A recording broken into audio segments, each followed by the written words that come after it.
afternoon and thank you for being with us. Now, the Prime Minister may have got his Rwanda bill through the House of Commons after a Tory rebellion fizzled out, but he still has a fight on his hands. Sky News understands that several letters of no confidence were submitted last night. Now, the Prime Minister held a news conference earlier calling on the House of Lords not to obstruct what he called the will of the people and block the bill.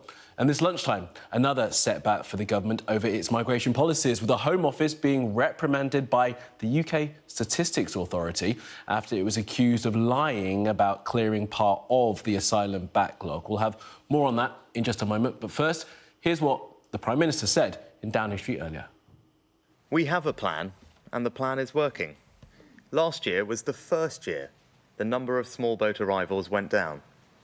Not just down by a bit, down by a third compared to crossings in the year before. And that's in the context of arrivals being up 80% in Europe over the same period.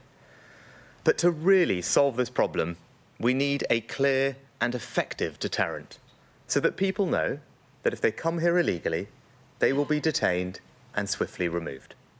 That's what this Rwanda bill delivers. With all their efforts to block this bill, the Labour Party have shown that they simply don't get it. Their priority is not stopping the boats, but stopping the planes removing people who have no right to be here. They may talk the talk, but they have no plan. If they were in charge, there would be no treaty, no bill. 12 months of progress would be squandered. It would take us back to square one. Well, let's bring in our chief political correspondent, John Craig, for more on this. John, great to have you with us. So what did you make of that news conference earlier? Well, I'm going to ask you a question, Kamali. You heard the Prime Minister began by saying we have a plan and our plan is working. In 27 minutes, he took, I think it was 11 questions. And how many times do you think he said, stick to the plan? Well, I can tell you, it was no fewer than 15 times. You heard him there also talk about Labour taking the country back to square one. He said that 8 times. He used the word plan 41 times. So he's obviously trying to follow the Boris Johnson style of a simple message. With Boris Johnson, it was take back control over Brexit and so on, then get Brexit done. Well, with the Prime Minister now, it seems to be stick to the plan. As I say, 15 times he said it in 27 minutes. As for the message, well, it was all about trying to send a message to the House of Lords, claiming that, of course, because the Rwanda bill had got through with a fairly comfortable majority, both at second reading and now at third reading, majority of 44 last night, his argument is that the Lords have no right to tear up the bill, amend it or frustrate it or delay it.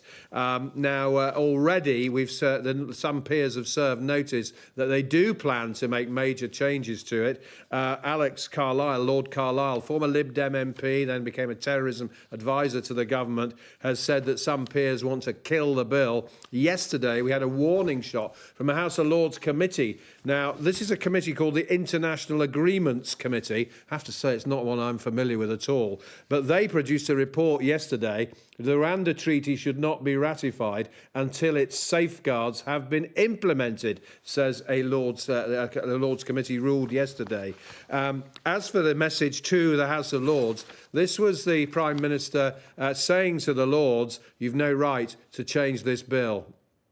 I want people to know that we have been working on it. We're intensifying the work on that because we are determined to start getting flights off so that we can implement this deterrent. And so my message to the House of Lords would be, look at the majority last night. They can see what a priority this is for the country. We are very confident this legislation is robust and compliant with all our obligations and will crucially do the job. And now we just need to get on with it.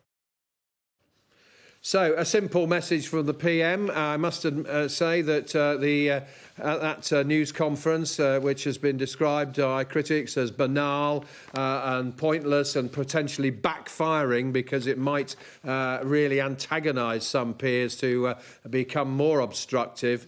A simple message, clearly, and the Prime Minister clearly is sticking to the script written for him by Isaac Levido, the Aussie elections guru.